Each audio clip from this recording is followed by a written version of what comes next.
चलिए देखते हैं संख्या पद्धति प्रश्नावली 1.1 का प्रश्नोत्तर। प्रश्नावली 1 से विभिन्न प्रश्नों का हम लोग अध्ययन करेंगे। देखते हैं पहला प्रश्न, क्या शून्य एक परिमेय संख्या है?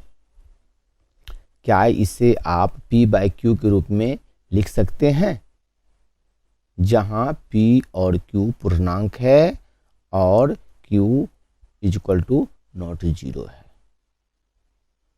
इसकी चर्चा हम लोग पहले भी कर चुके हैं कि शून्य एक परिमेय संख्या है, चर्चा हम लोग कर चुके हैं। फिर यहाँ देखते हैं, हम लिखेंगे यहाँ पर, हाँ सीधा लिखिए,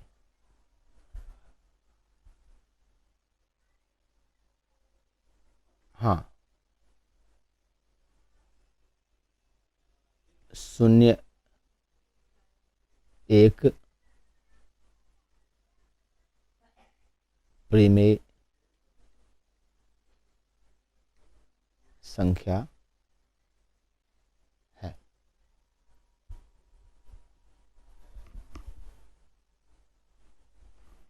क्या इसे आप p/q के रूप में लिख सकते हैं? यहाँ है ये, यहाँ ये नहीं होगा। हाँ, शून्य एक परिमेय संख्या है। चूंकि आगे भी लिखा हुआ है, क्या इसे आप p/q को लिख सकते हैं, तो लिखिए यहाँ पर, हाँ हाँ इसे p/q के रूप में लिख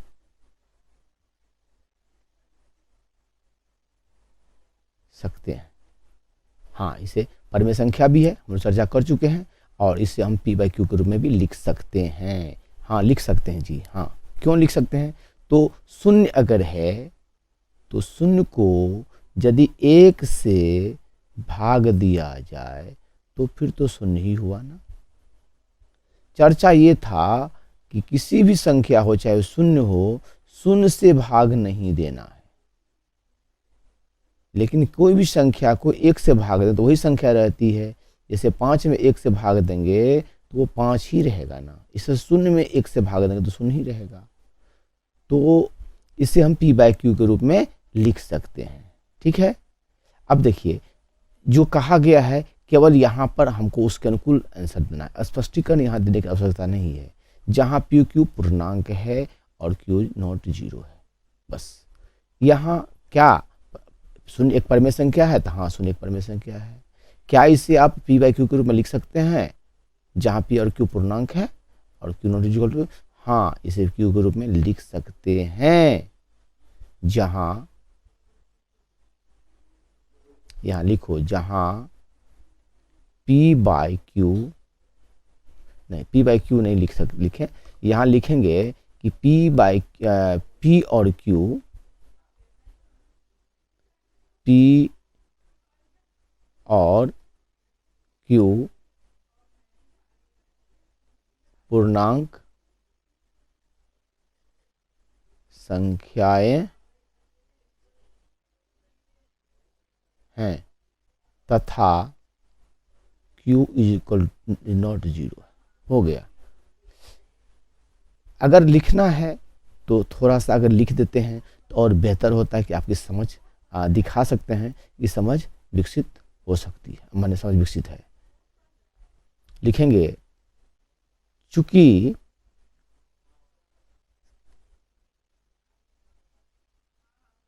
शून्य को भिन्न के रूप में लिखा जा सकता है, जहां भिन्न का हर एक लिख सकते हैं। बस हो गया। क्योंकि शून्य को भिन्न के रूप में लिखा जा सकता है, जहाँ भिन्न का हर एक लिख सकते हैं, अर्थात यहाँ पर आप लिख के दिखा दो 0/1 = 0। क्लियर? बस इतना लिख दीजिए, हो गया आंसर। इतना भी लिखेंगे तब भी चलेगा, ये लिख देंगे तो और बेहतर बन जाएगा। ठीक है ना? चलिए, और रही ये, यहाँ हमारा ये क्या है, तो रफ कॉर्नर है। रफ कॉर्नर को हम ऐसे ही छोड़ देते हैं। क्लियर है? चलिए देखते हैं नेक्स्ट सवाल। नेक्स्ट सवाल है प्रश्न संख्या 2। 3 और 4 के बीच 6 परमेय संख्या लिखें। बस इसकी भी चर्चा हम लोग कर चुके हैं कि जितनी परमेय संख्या निकालनी है उससे एक अधिक, है ना, अगर 6 परमेय संख्या कहा जा रहा है तो 6 में ऐसा करें, अगर 6 कहा जा रहा है तो इस 6 में 1 जोड़ देते हैं तो हो गया 7। अब हमें क्या करना है, इस 3 की संख्या 3 को इस तरह से काम करना है कि नीचे में 7 आ जाए, यानी यहाँ 7 लिखेंगे। तो पहले 3 को हम भिन्न के रूप में लिखें तो 3 परमेय संख्या 3/1 हो सकता है। 3 को नीचे में चूंकि 7 पुराना है तो 7 से गुना करेंगे, और यहाँ 7 से गुना करेंगे तो यहाँ भी 7 से गुना करना पड़ेगा। ठीक है, यहाँ भी 7 से गुना करना पड़ेगा, और इसके बाद गुना करने के बाद इसे हम लिखते हैं तो कितना होगा, 7 या 21/7। और इसी तरह से यदि हम ये 4 को हम गुना करते हैं, क्योंकि नीचे हमें 7 लाना है दोनों स्थिति में, तो 4 को भी 4/1 लिखेंगे, इसके नीचे भी 7 से गुना करेंगे, ऊपर भी 7 से गुना करेंगे, तो ऊपर हो जाएगा 7 × 28/7। मतलब ये है कि 3, इसके आधार पर हम क्या समझ पाते हैं कि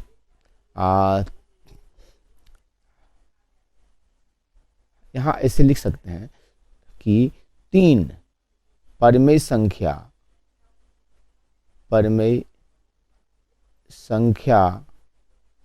3 और 4 को इस प्रकार लिखा जा सकता है। ठीक है, तो इस प्रकार से लिखा आपने, है ना। तो अब संख्या क्या हो गया, अब संख्या क्या हो गया कि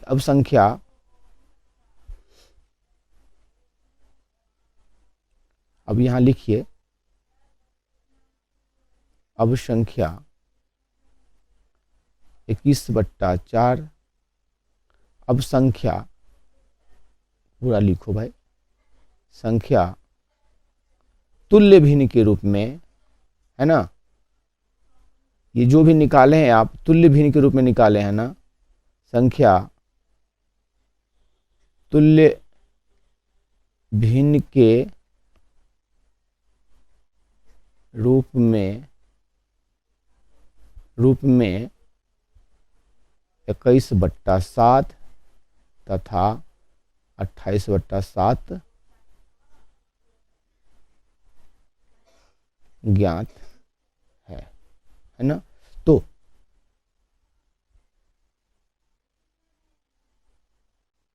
इनके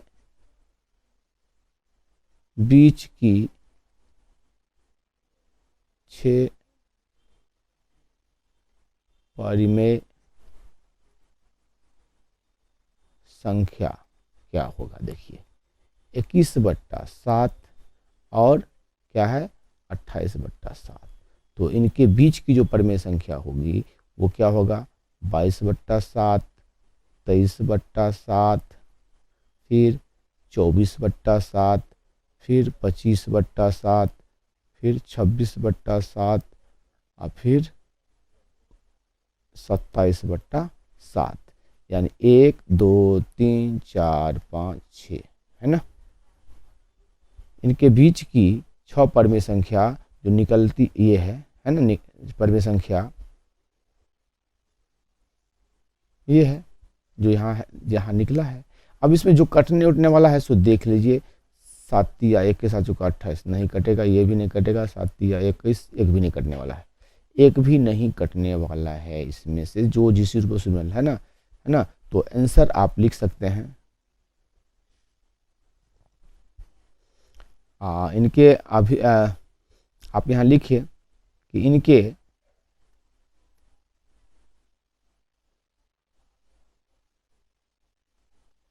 बीच की 6 परिमेय संख्या बराबर 22/7, 23/7, 24/7, 25/7 है ना। यहाँ कट जाएगा, आपको यहाँ छोड़ दीजिए। इसको हम लोग साइड में फिर से लिख लेते हैं, ठीक। तो ये होगा 22/7, 23/7, 24/7, 25/7, 26/7, 27/7, 1 2 3 4 5 6 हो गया आंसर। चलिए इसमें ज़्यादा क्या कहा जाए, दिमाग लगाने की जरूरत नहीं है, बस यही चीज़ तो था, छोटी सी बात। आप ऐसे भी उतार के इसको लिखो, इसका डायरेक्ट ये स्टेप लिख दोगे तब भी चलेगा। इतना रंग रोगन, इतनी भाषा देते हैं तो फिर क्या होता है, थोड़ा सा और आकर्षक बन जाता है, बस बात यही है ना।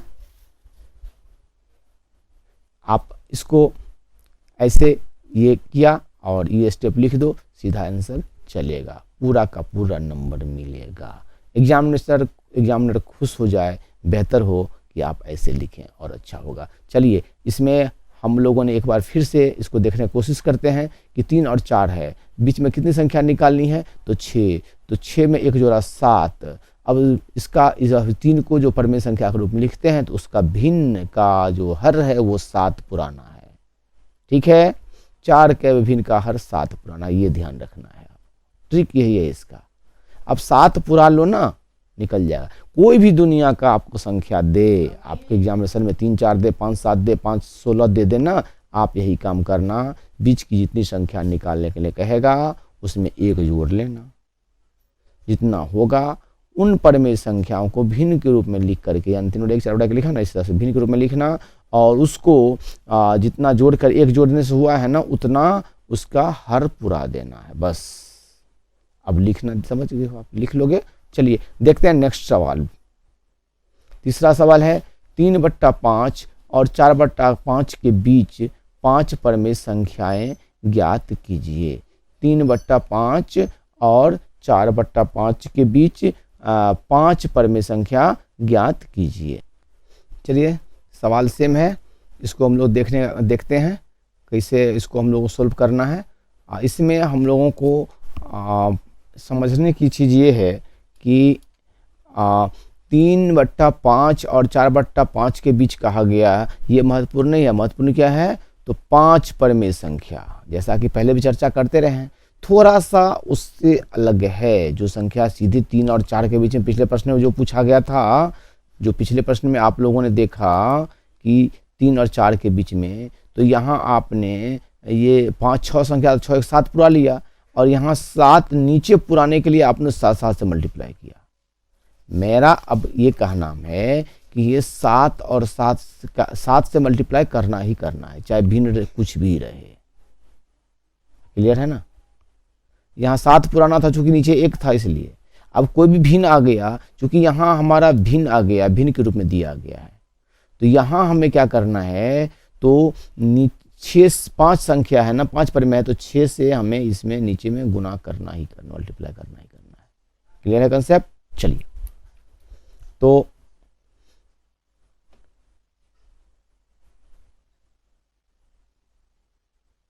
तीन बट्टा 5 और 4/5 को निम्न प्रकार लिखा जा सकता है। कैसे लिख सकते हैं? तो 3/5 गुना करना है इसमें, चूंकि 5 कह रहा है तो 6 पुराना है, तो बस 6 यहाँ डालेंगे और 6 यहाँ डालेंगे। क्या बन जाएगा? ये 6 18 और 5 छक्के 30, यहाँ नीचे 30 बना है ना। अब फिर जो फिर नेक्स्ट संख्या है वो क्या है? तो 4/5, इसको भी नीचे में 6 पुराना है, और नीचे तो सेम है ही दिया हुआ ना, सेम है ही भी, तो चलिए ऊपर भी 6 पुराना है। इस तरह से क्या हो गया? 6 चौका 24 और 6 पंचे 30, है ना। अगर ये है इस प्रकार से हमारी संख्या जो प्राप्त होती हुई है, वह संख्या जो प्राप्त हुई है वह संख्या को हमें फिर उसी प्रकार से लिखने का कोशिश करना, जैसे यहाँ लिखा संख्या जो मिला सो तुल्य भिन्न के रूप में मिला है, तो तुल्य भिन्न के रूप में हमें लिखना है ना, है ना। या यहाँ लिखे पर निम्न प्रकार से लिखा जा सकता है तुल्य भिन्न के रूप में, तो ठीक है। चलिए ना, अब लिखिए ना 18/30 और 24/30, इसके बीच की संख्याएं जो होगी वो क्या होगा? तो 19/30, 20/30, 21/30, 22/30 और 23/30, ये संख्याएं हैं। अब सवाल ये है कि यहाँ 19/30, 20/30, अब देखिए 20/30 में क्या है ना कि ये 0 और ये 0 कट जाएगा, ये 2/3 लिखा जा सकता है। आइए देखिए 3 सत्ते 21, 3 दाही के 30, ठीक है। अब ये देखिए 11 दूना 22, 11 दूना 22, 2 11 ना 22, और 15 दूना 30, ठीक है। अब ये तो नहीं कटेगा। चलिए, तो इनके बीच की जो संख्या हमें प्राप्त हुई है वो क्या सब प्राप्त हुई है? 19 यहाँ लिखो ना, अब चेंज करो लिखने का तरीका, आप भाषा सीखो। अभिष्ट मैंने जो निकालना है आपको ना, अभिष्ट संख्या बराबर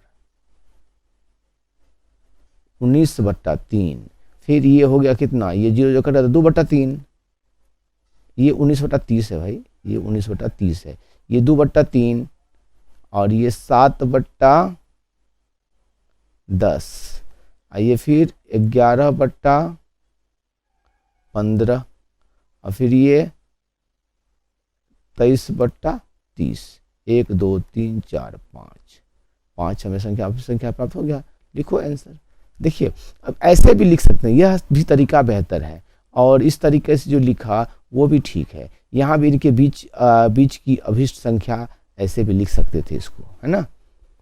ये चीज़ आप एक लैंग्वेज ढालेंगे। मेन थीम क्या है? मेन थीम ये है कि आप इस 3 और 4 को रूपांतरित करिए ताकि दोनों का नोमिनेटर सेम हो जाए। किसी भी तरीके से नोमिनेटर को सेम करना है, ये स्टेप आपको ध्यान रखना है। नोमिनेटर सेम करना है ना, नोमिनेटर सेम कर लेना है। और सेम करने का तरीका वही है कि एक जोड़ के साथ है ना, वो मल्टीप्लाई ऊपर नीचे दोनों संख्याओं में।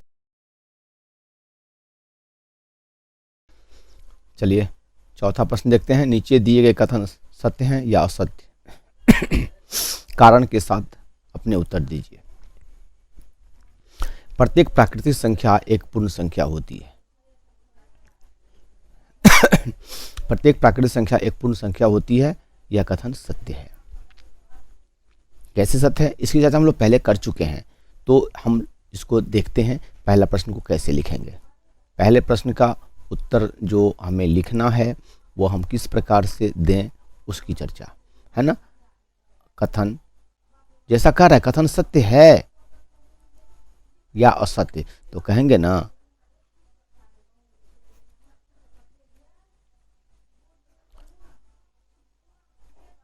कथन सत्य है। अब क्या है? कारण देना है ना। तो अब लिखिए यहां पर, चूंकि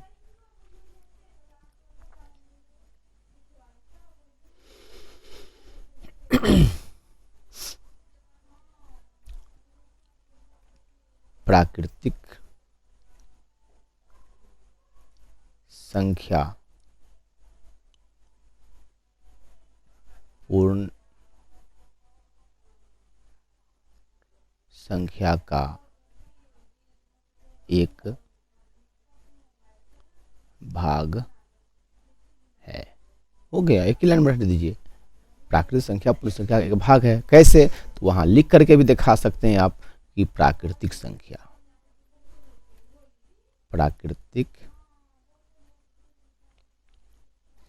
क्या सब है सॉरी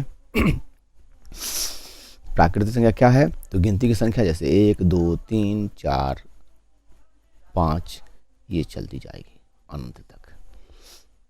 और पूर्ण संख्या क्या है? पूर्ण संख्या क्या है? तो 0 1 2 3 4 5। अब देखिए, ये जो प्राकृतिक संख्या है ये तो यहां है ना, तो जब है तो प्रत्येक प्राकृतिक संख्या पूर्ण संख्या हो सकती है, इसलिए कथन सत्य है। हो गया। यदि उल्टा रहता कि पूर्ण संख्या सभी पूर्ण संख्या प्राकृतिक संख्या होती है, तो कहते नहीं होती है। क्लियर? चलिए दूसरा सवाल देखते हैं। प्रत्येक पूर्णांक एक पूर्ण संख्या होती है, यह कथन भाई असत्य है। क्यों असत्य है उसकी चर्चा पहले लिख लेते हैं ना। कथन असत्य है। कैसे असत्य है? तो यहां लिखेंगे, चूंकि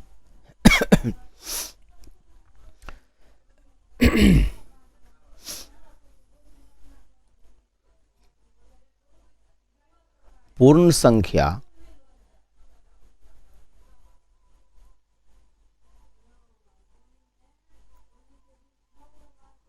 पूर्णांक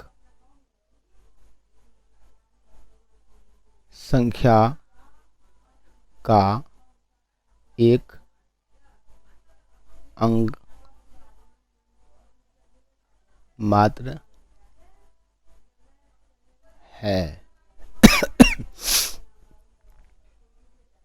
ऐसे लिखना है। उदाहरण दिखा दीजिए ना। अंग मात्र, पूर्ण संख्या पूर्णांक संख्या का एक अंग मात्र है ना। तो जब ये पूर्णांक संख्या का एक अंग है तो पूर्ण संख्या पूर्णांक संख्या हो सकती है।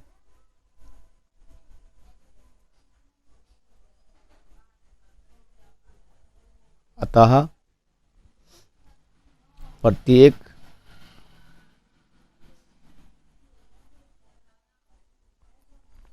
पूर्णांक संख्या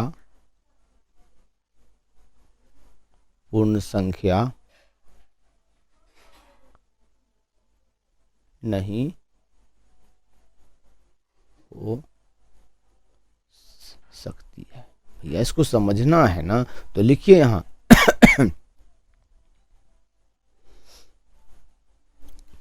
पूर्ण संख्या। पूर्ण संख्या में आप क्या जानते हैं? पूर्ण संख्या में आप जानते हैं कि पूर्ण संख्या में आप जानते हैं 0 1 2 3 4, जबकि पूर्णांक संख्या में आप क्या जानते हैं? -4 -3 -2 -1 0 1 2 3 4। देखिए सभी पूर्ण संख्याएं जो हैं वो यहाँ तो हैं, इसके अलावा भी पूर्णांक संख्या में बच जाता है ना। तो सब प्रत्येक पूर्णांक संख्या पूर्ण संख्या तो नहीं हो सकता है, लेकिन प्रत्येक पूर्ण संख्या तो पूर्णांक संख्या में है, इसीलिए ना। तो यहाँ लिखा हमने कथन असत्य है, क्योंकि पूर्ण संख्या पूर्णांक संख्या का एक अंग मात्र है। ये पूर्ण संख्या जो है सो पूर्णांक संख्या एक अंग मात्र है ना। एक अंग मात्र है, पूरा तो नहीं है। एक अंग बराबर है ना, इसीलिए संभव नहीं हो सकता है। क्लियर है? अब देखिए दोनों में कंट्राडक्टरी नहीं बनाना है आपको। यहां क्या किया है तो कहता, यहां देखिए प्राकृतिक संख्या पूर्ण संख्या हो सकती है, प्राकृतिक संख्या, सभी प्राकृतिक संख्या पूर्ण संख्या हो सकती है, इसलिए कथन सत्य है। यहाँ उल्टा है, सभी पूर्णांक संख्या पूर्ण संख्या हो सकती है। देख रहे हैं ना, यहाँ प्राकृतिक संख्या पूर्ण संख्या हो सकती है, यहाँ कहता है कि नहीं पूर्णांक संख्या पूर्ण संख्या हो सकती है। देखिए ना, पूर्णांक संख्या पूर्ण संख्या हो सकती है, तो पूर्णांक संख्या पूर्ण संख्या कैसे होगा, यहाँ उल्टा पूछा है। यदि ये रहता कि पूर्ण संख्या पूर्णांक संख्या होती है तो फिर ठीक था, तब सत्य हो जाता। समझ पा रहे हैं आप? चलिए अब हम लोग देखते हैं नेक्स्ट सवाल इसमें, है ना। तीसरा सवाल क्या है कि प्रत्येक परमेय संख्या एक पूर्ण संख्या होती है। यह भी कथन को हम लोग देखते हैं, है ना। यहाँ भी यह कथन जो है ना बाबू, सो प्रत्येक परमेय संख्या एक पूर्ण संख्या हो सकती है, नहीं, यह भी असत्य है। यह कथन भी जो है ना असत्य है। देखते हैं इसको हम लोग। प्रत्येक परमेय संख्या लिखिए, पहले यहाँ लिखिए, तीसरा प्रश्न का उत्तर है ना, कथन असत्य है। क्यों है? चूंकि पूर्ण संख्या है, हाँ,